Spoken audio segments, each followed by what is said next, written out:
ඇත්තටම මිස්ටර් මතිවානන් එහෙම නැත්නම් කන්දයියා මතිවානන් කේ මතිවානන් කියලා කිව්වහම මම හිතන්නේ ශ්‍රී ලංකා ක්‍රිකට් ආයතනයේ පසුගිය දශක කිහිපයක් පුරාම ඉතා විශිෂ්ට සේවයක් කළ නිලධාරියෙක්. ඔහු උපසභාපතිවරයෙක් විදියට විශේෂයෙන්ම ශ්‍රී ලංකා ක්‍රිකට් ආයතනයේ ප්‍රබල කාර්යභාරයක් ඉටු කරා. හැබැයි ඒ වගේම ඔහු ශම්මි සිල්වා වත්මන් ක්‍රිකට් සභාපතිවරයාගේ නිලවරණයට එරෙහිව ඉදිරිපත් වෙලා ජයග්‍රහණය කරපු එකම පුද්ගලයා තමයි කේ මතිවානන් මහත්මයා.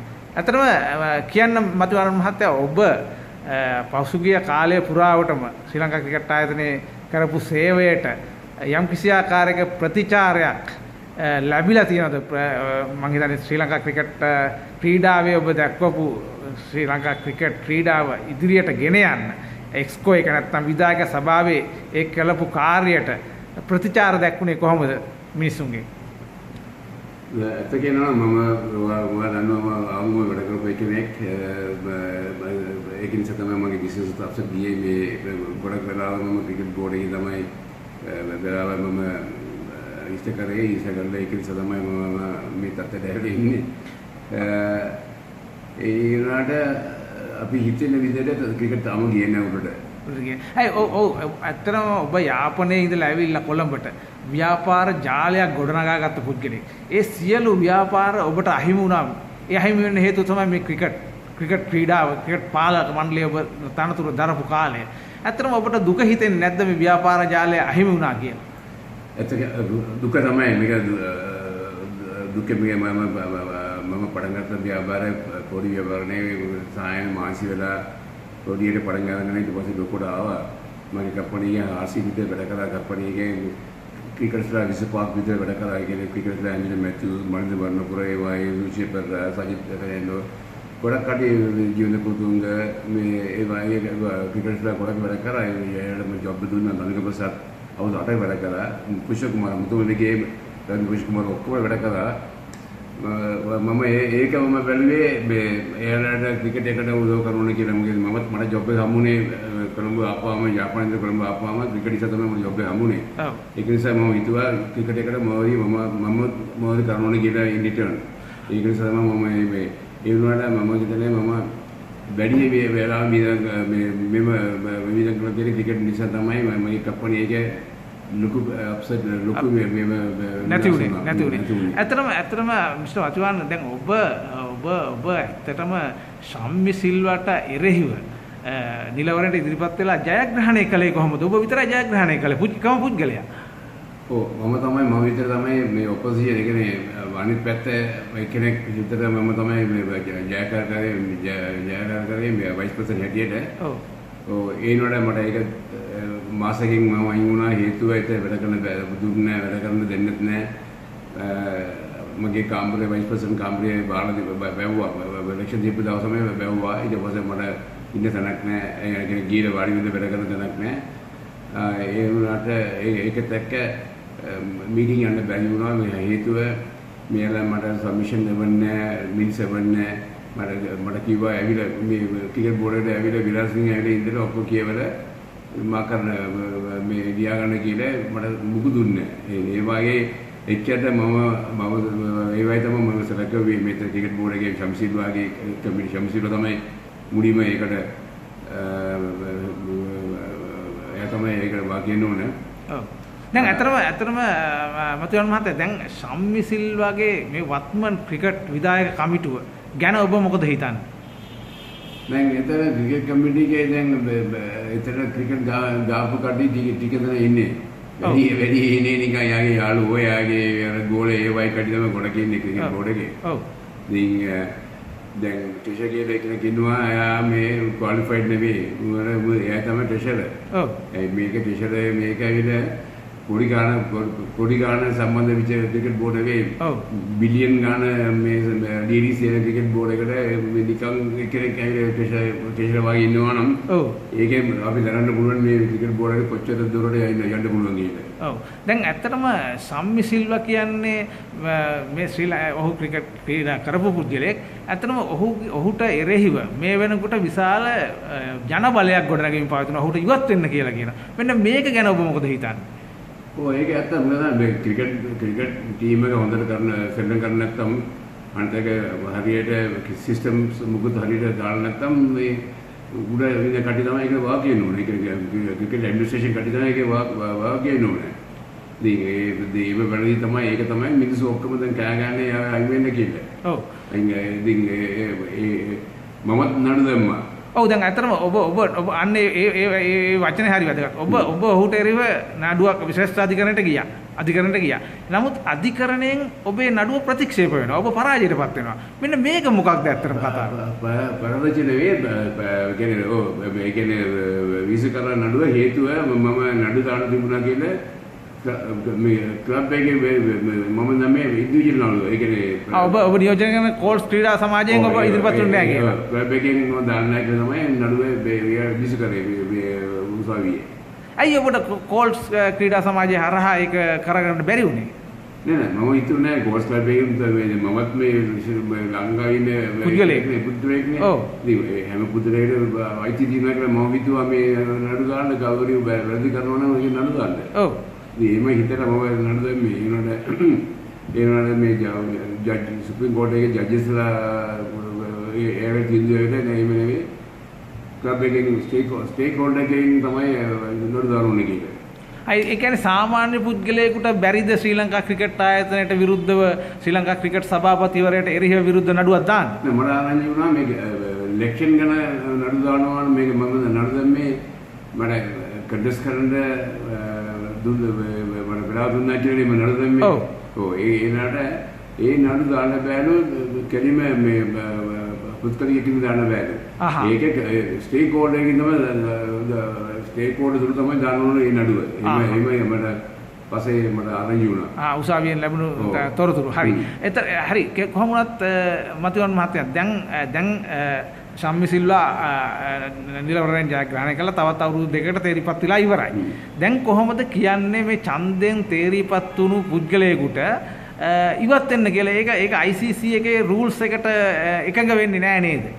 ඔව් ICC එකට පොසිෂන් දෙන්නේ නැහැ. ඒ වගේ නෙවෙයි. පාකිස්තාන එම වුණා, සවුත් ආෆ්‍රිකා එම වුණා, ඉන්දියා කමිෂන් එකේ ඉන්දියා පස්සේ මොන සක්කා කමිෂන් මොන දාලා ඊට පස්සේ ඒක මේ වෙනම නඩු දාලා ඊට පස්සේ ඒක තුණා.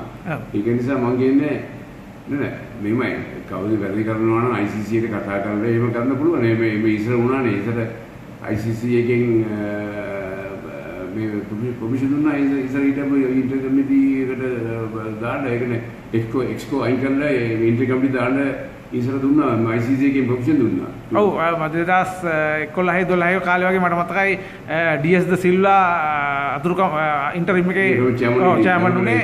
ඔව් ඒ ඉස්සර මේ ඊට පස්සේ මිස් උපාලි ධර්මදාසට කාලේ හිටියා. සාහිත්‍ය විතර හිටියා. ඊට පස්සේ එතකොට ඇයි මතුවරන් මහත්තයා එතකොට දැන් අතුරු කමුටුවක් ගේන්න බෑ කියලා මේගොල්ලෝ කියන්නේ කොහොමද? ICC කියන්නේ මේක මේ ස්ටේක් හෝල්ඩර්ස්ලාගේ තමයි අපෙන් එයාගේ ඡන්දේ තමයි ඉන්නුනේ කියලා කියන්නේ. ඒක නැත්තම් එයාලා කියන්නේ එන්ට්‍රි කමිටි දානවා නම් පොලිටිකල් ඉන්ටර්ෆියරන්ස් කියලා. ඒ කියන්නේ ආණ්ඩුවේ ඉන්ටර්ෆියරන්ස් වෙනවා කියලා තමයි ඒක කියන්නේ. දේශපාලන මැදිහත් තමයි කියන්නේ. ඒනොට එහෙම නෙවෙයි. පාකිස්තාන බංග්ලාදේශ එහෙම වුණා. පාකිස්තානට වුණා. සවුත් ආෆ්‍රිකා එහෙම වුණා. එහෙම වෙලා තමයි පස්සේ ඒක ආයි ඉලෙක්ෂන් තියෙන තමයි එහෙම ආවේ. ඒක මේක තේරුම් ගන්න පුළුවන් ICC එක. මෙතන මේ ICC එකේ ඉන්න කට්ටියගේ ප්‍රශ්න තියෙනවානේ. යාළුවෝ ඉන්නවා නම් යාළුවෝනේ සපෝට් කරන්නේ. ඒ වගේ ප්‍රශ්න තියෙනවා මෙතන ICC එකේ. ඒ කියන්නේ ශම්මි සිල්වා වත්මන් ක්‍රිකට් සභාපතිවරයා සහ ICC සභාපති ජේෂා අතර මිත්‍රත්වයක් තියෙනවද කියලා ඔබ කියන්නේ? ඔව් ඒක තියෙනවනේ. ඒක නිසා ඒ බණේ පාවිච්චි කරන්න පුළුවන්නේ. ඔව්. ඒක නිසා මේකම කියන්නේ එනකොට මම දන්නේ විදිහට ඉක්මනට මේක එයි කියලා මම හිතනවා. මේ මම දැක්කා ටීවී එකේ මේ ජාතියතුම කී කතා කරන යනවා කියලා ICC එකේ. ඔව් දැන් මෙහෙමයි. දැන් වත්මන් ක්‍රීඩා ඇමතිවරයා කියනවා ICC එකත් එක්ක කතා කරලා ඔහු මාධ්‍ය සාකච්ඡාවක් පැවැත්වුවා පසුගිය දවසක. එදා කියනවා ICC එකත් එක්ක කතා කරලා මේ වත්මන් ක්‍රිකට් විධායක කමිටුව ඡන්දෙන් තේරිපත් වුණු විධායක කමිටුව අයින් කරන්න ඔවුන් ජනාධිපතිතුමත් සමග සාකච්ඡා කරලා තීරණයක් ගන්නවා කියලා සතියක් ඇතුළත. හැබැයි අද වෙනකන් එහෙම තීරණයක් නැහැ. මොකද හිතන්නේ මේක? දැන් මේ සතියේ කියන්නේ මේ මාසෙකින් ඉන්න පුළුවන් මේ දේශපාලන කටයුතු. ඔව්. ඉතින් ඒක කියන විදිහට කරන්න නැහැ කවදාවත්. ඔව්. හරි ඒනොනේ මේත් කියවනේ මිසක කවදා මේ මෙතුමා නර්ගිජාතිසා මෙතුමාත් කියවනේ මේ ප්‍රෙස් කොන්ෆරන්ස් එකේ. ඔව් හොඳ දෙයක් කරනවා කියලා මේක. මේක තව සස්මාන දෙකෙන් හොඳ දෙයක් කියවනේ. ඔව්. ඉතින් සමහරවිට තව ටික වෙලා යන්න පුළුවන් මේකයි. කියන එක එකපාරට කරන්න බැරි වෙයි. ඔව්. ඔව් ඒනොනේ දැන් කතා කරලා හැබැයි මතක රටේ බොහෝ දෙනා රටේ ක්‍රීඩා ලෝලින් විශාල වශයෙන් චෝදනා කරනවා ශම්මි සිල්වා සහ වත්මන් ක්‍රිකට් සභාපතිතුමා සහ ජනාධිපතිතුමා අතර තියෙන මිත්‍රත්වය එහෙම නැත්නම් ක්‍රීඩා ඇමතිවරයා සමග තියෙන මිත්‍රත්වය නිසා මේක වෙන්නේ නැහැ කියලා. ඔව් එහෙමත් මට ආරංචි වෙනවා මම හරියට කියන්න බෑ මේ දෙන්න මේ යාළුවෝ කියලා මට කියන්න බෑ. ඔව්. ඒක මට ආරංචි මටත් ඒ වගේම ආරංචි ඇවිල්ලා තියෙන්නේ. ඔව්. ඉතින් අපි බලමු මේ ටික දවසක් මාසයක් දෙකක් ඔව්. ඔව් ඇත්තටම මම දැන් ඒ ක්‍රිකට් පරිපාලනය එහෙමයි. හැබැයි මේ දවස් කිහිපයකට පෙර ශ්‍රී ලංකා කණ්ඩායම පරාජයට පත් වෙනවා ඉතා ක්‍රීඩා ලෝලීන් බලාපොරොත්තු නොවුන ආකාරයට ලෝක කුසලාන තරඟාවලිය තුල T20 ලෝක කුසලාන තරඟාවලිය තුල ශ්‍රී ලංකා කණ්ඩායම නැත්තටම නැති වෙනවා. මෙන්න මේකට හේතුව මොකක්ද? මේකට හේතුව මම දන්නේ සෙලෙක්ෂන් එකේ ප්‍රශ්න තියෙනවද නැත්නම් කෝච් ගේ ප්‍රශ්න තියෙනවද නැත්නම් සපෝට් ස්ටාෆ් එකේ ට්‍රේනින් මදිද කියලා මම දන්නේ නැහැ. ඔව්. දැන් බොහෝ දෙනා චෝදනා කරන්නේ දෙයක් තමයි මේ ක්‍රිකට් ප්‍රධාන ක්‍රිකට් පුහුණුකරුගේ තනතුර. මේකට ගැලපෙන්නේ නැහැ කියලා. මොකද හේතුව ඔහු ඒ සම්බන්ධයෙන් සුදුසුකම් සපුරලා නැහැ කියලා තමයි චෝදනාව වෙන්නේ. හැබැයි කොහොම වුණත් ඒ පුද්ගලයා නැත්තම් අපේ හිටපු ප්‍රධාන පුහුණුකරු මේ වෙනකොට තනතුරෙන් ඉවත් වෙලා ඉවරයි. ඒක නිසා අපිට ඒක ගැන කතා කරන්න දෙයක් නැහැ. හැබැයි ඒ චෝදනාව තාමත් එහෙමම තියෙනවා. සනත් ජයසූරියට මේක සුදුසුකම් නැහැ කියලා. ඒකම සනත් ජයසූරිය හොඳ ප්‍රේ මොනවද හොඳ ප්‍රේ. ඔව්. හරි. ඉතින් ඒ කියන්නේ හොඳ ප්‍රේ වුණාට හොඳ කෝච් වෙන්න පුළුවන් කියලා මම දන්නේ නැහැ. ඔව්. සමහර කට්ටිය ඉන්නවා හොඳ ක්‍රිකට් නෙවෙයි හොඳ කෝච් වෙලා තියෙනවා. ඒක විතර ඔස්ට්‍රේලියා හිටියා මේ ටෙස්ට් ක්‍රිකට් මුකුත් ගාපු නැතුව එකේ තමයි මේ කෝච් අවුරුදු 4 විතර කෝච් වෙලා හිටියේ මේ නම් මොකද මම දන්නවා. ඔව්. එයා නිකම් ස්ටේට් ක්‍රිකට් ගෙවත් නෑ මම දන්නේ. ඔස්ට්‍රේලියානු ටීම් කෝච් වුණා කියන්නේ පොඩි මේක නෙවෙයි. දැන් ඒකට හොඳම උදාහරණය තමයි මේ මතියන් මහත්තයා ඩේව් වට්මෝ. ඔහු වැඩි ක්‍රිකට් ගහලා නැහැ. නමුත් ශ්‍රී ලංකා කණ්ඩායම ලෝක කුසලානේ ජයග්‍රහණය දක්වා අරගෙන ගියා. ඔව්. ඩේව් වට්මෝ වැඩි ක්‍රිකට් ගියවෝ නෑ. එයාට තිබුණා ටැලන්ට් එක අර මොටිවේෂන් එකයි මේ ප්ලේයර්ස් මොටිවේට් කරන්නයි ප්ලේයර්ලා හරි විදියට ට්‍රේන් කරගන්නයි ඒ වගේ යාටම ටැලන්ට් තිබුණා. ඒ කියන්නේ ඒ වගේ දක්ෂ කෙනෙක් තමයි ඩේව් වට්මෝ කියන කෙනෙක්. ඔව්. හරි. ඉතින් ඒනොට පස්සේ දෙවෙනි සැරේ එනකොට එයා පොඩ ෆේල් වුණානේ. ඔව්. ෆස්ට් ටයිම් මේ පළවෙනි සැරේ ඇවිල්ලා හොඳට කරා අපි වර්ල්ඩ් කප් ඔක්කොම දින්නා. ආයි දෙවෙනි සැරේ ආවනේ මතකද නැහැ. ඔව් ඔව් මතකයි. ඔව් ඒ වෙලාවේ යාට එච්චර හොඳ කරන්න බැරි වුණා. දැන් ඇත්තටම මතිවන්න මහත්තයා මෙහෙමයි. දැන් ලෝක කුසලාන තරඟාවලිය පරාජයටපත් වෙන්න එක හේතුවක් තමයි කියලා බොහෝ දෙනා චෝදනා කරන්නේ මේ ක්‍රීඩකයන්ගේ පිටිකරු ලැයිස්තුව වෙනස් කිරීම. විශේෂයෙන්ම ආරම්භක පිටිකරුවන්ගේ ස්ථාන මාරු කිරීම. මෙන්න මේක ගැන ඔබට තියෙන අයිඩියා එක මොකද? මොකද ඔබට විශාල අත්දැකීම් සමූහයක් තියෙන කෙනෙක්. ඒක ඔය කියන ඇත්ත එක තියෙනවා හේතුව දැන් කම්බිනේෂන් තියෙනවනේ සමහරට left and right hand combination දානවා. ඔව්. සමහරට දැන් left and right hand දානකොට left hand batsman හොඳට කරන්නේ නැත්නම් ඒක තව කෙනෙක් ගේනවා එයා සමහරට right hand එන්න පුළුවන්. ඔව්. ඉතින් ඒ මාරු කරනවා නම් කන්විනිටි එක ගන්න බෑ මොකද ස්ටඩිනස් එක නැති වෙනවා. ඔව්. ඉතින් ඒක මැච් දෙක තුන දීලා බලන්න ඕනේ මේ ක්‍රිකට් ප්ලේ කොහොමද ගන්නවා කියලා බලන්න ඕනේ. ඒක මැච් එක මේ කුෂාල් මේ කවුද මේ කුසල් මිඩිය ඔප්පු කරනවා ඊළඟ මැච් එක තුන්නිසංක ගන්නවා ඊළඟට මිශ්‍රාගේ එනවා. හොඳයි. ඔව්. මිෂාර මියාගෙන මේ කවුද මේ කමිල් මිෂාරගෙන ගන්නවා. දෙක මිෂාර එකේ මැච් ගන්නවා ඊට පස්සේ මැච් දෙකේ පස්සේ මැච් දෙක දෙකට නෑ ආයේ ඒ කියන්නේ කන්ටිනියුටි කියලා එකක් මොකුත් නෑ මෙතන. ඒකේ ප්‍රශ්න තියෙන්නේ. ඔව්. මේ ලෝක කුසලාන තරංග ආරම්භයට බොහොම කිට්ටුවෙන් නායකත්වය පවා වෙනස් කරනවා. ඔව්. මේක ගැන මොකද හිතෙන්නේ? ඔව්. ඒක තමයි නෑ ඒක තමයි T20 එකට දසුන් ශානක ඉස්සර ගැව්වා. ඊට පස්සේ එයා කැප්ටන්සි එක අයින් කරා. අයින් කරලා මෙයා දැන් මේ විශාල දසරක දැන් මේ. ඔව් ඔව්. ඔව්. ඊට පස්සේ චරිත දසරක අයින් කරලා ආපහු දසුන් ශානක කියනවා. දසුන් ශානක ගෙනාවා. ඔව්. සාමාන්‍ය දසුන් ශානක හොඳ T20 ප්ලේයර් තමයි. ඔව්. ඒ වෙනද එයාට ඒ වෙනම දිගටම දෙන්න තිබුණා. ඒ කියන්නේ මේ මාස 6 දීලා ආපහු නවතලා ආයතව එක දීලා ආයත මාස 6කින් දෙනවා කියන්නේ එයාගේ කන්ෆිඩන්ස් නැති වෙනවා. ඔව්. දැන් මතිවල මත මේ තව එක චෝදනාවක් තමයි එල්ල වෙන්නේ. මොකද මම මේ සියලු ප්‍රශ්න ඔබෙන් අහන්නේ ඔබට තියෙන අත්දැකීම් සමූහය නිසා. ඔබ ක්‍රිකට් උපසභාපතිවරයෙක් විදිහට ශ්‍රී ලංකා ක්‍රිකට් ආයතන ගැන ඉතා හොඳට දන්න කෙනෙක්.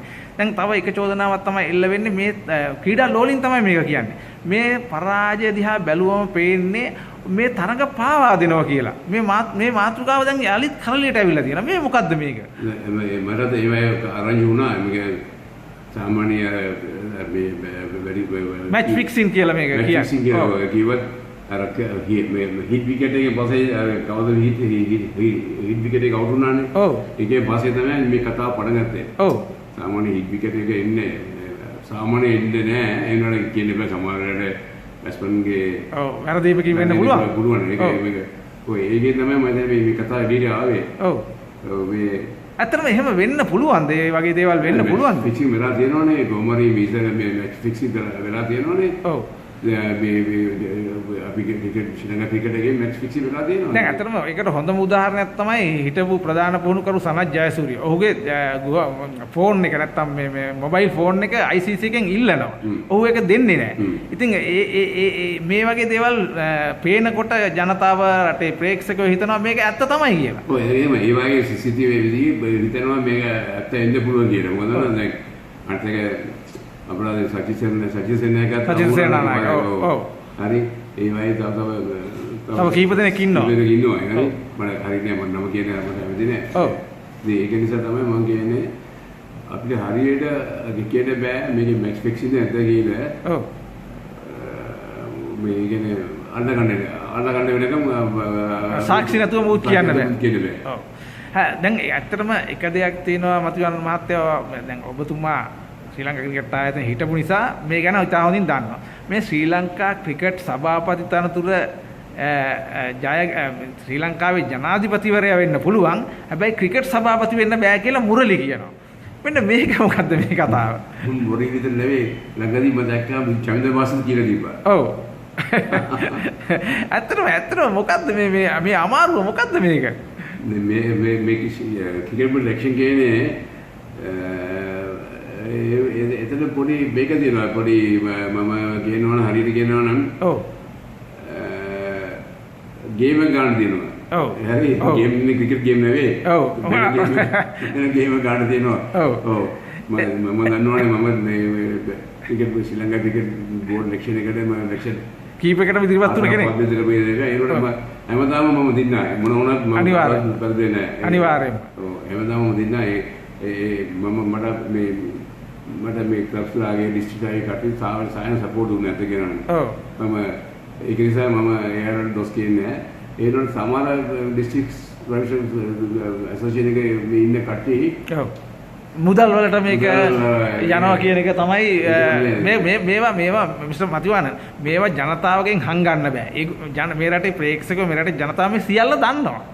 ඒක හංගන්න උත්සාහ කරනවා කවුරු හරි දැන් මේ ඉන්න එක්සෝ කට්ටිය දැන් හැම ඩිස්ට්‍රික්ට් චාම පර්සනලයිස් මේ ප්‍රොෆෙෂනල් සෙක්‍රටරියයි මාස සල්ලි දෙනවා එහෙම කවදාවත් දෙන්න බෑ මේක වොලන්ටරි ජොබ් එක සාමාන්‍ය cricket board job ex members voluntary තමයි ඒක ඒව කරන්න ඕනේ ඒ වගේ ප්‍රොෆෙෂනල් ඩිස්ට්‍රික්ට් එකේ ඇසෝසියේෂන් එකේ වොලන්ටරි ජොබ් එක ඒම සල්ලි වලට මේ කරන්න බෑ මේ ජොබ් එක ඉතින් ඒකට දැන් මට ආරංචි මිනිස් මට මගාව ඇති මිනිස් මෙච්චර කටින් මෙච්චර සල්ලි දුන්නා කියලා.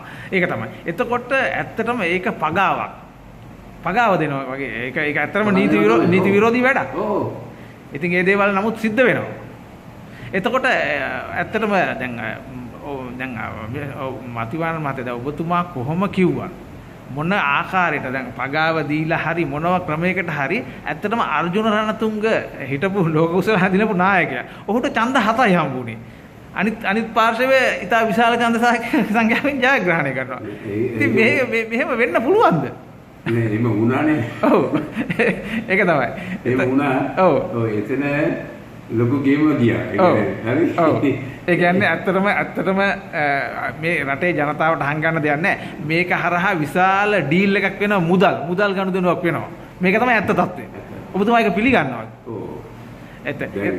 දැන් ටීවී දැන් අපි බලමු ටීවී බ්‍රෝඩ්කාස්ටිං කට්ටියට දෙනකොට ඔව් කොච්චර මේ සල්ලි මේන් යනවා. ඔව්.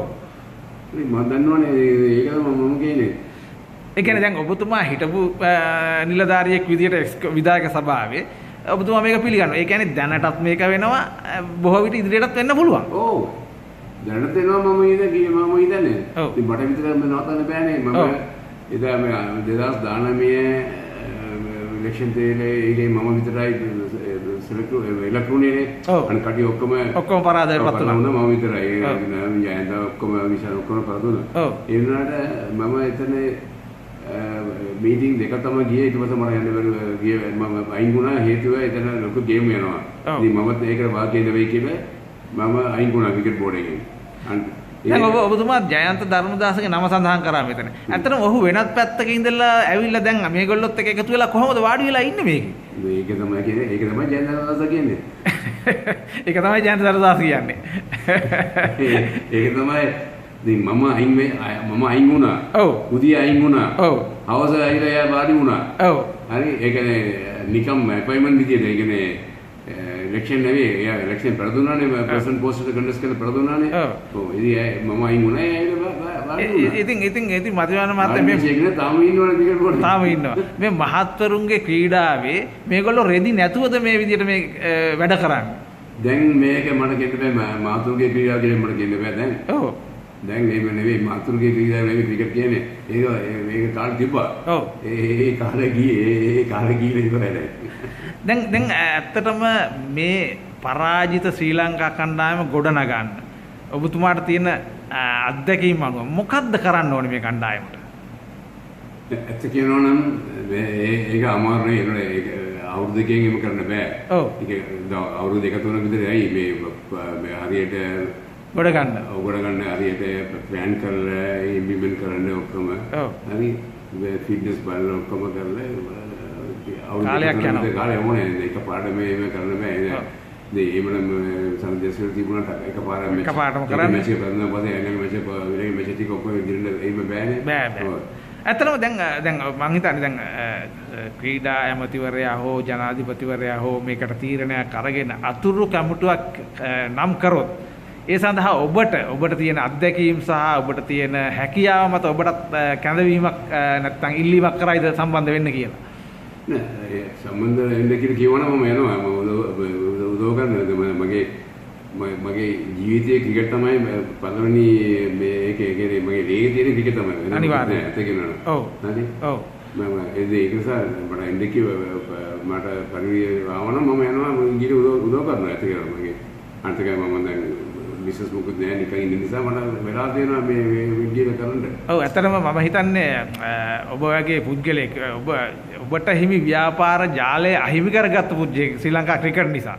මම හිතන්නේ ශ්‍රී ලංකා ක්‍රිකට් ආයතනය එහෙම නැත්නම් ක්‍රීඩා ඇමතිවරයා එහෙම නැත්නම් මේ රටේ ජනාධිපතිවරයා තීරණය කළ යුතුයි ඔබ වගේ අය ඉදිරියට රැගෙන යන්න.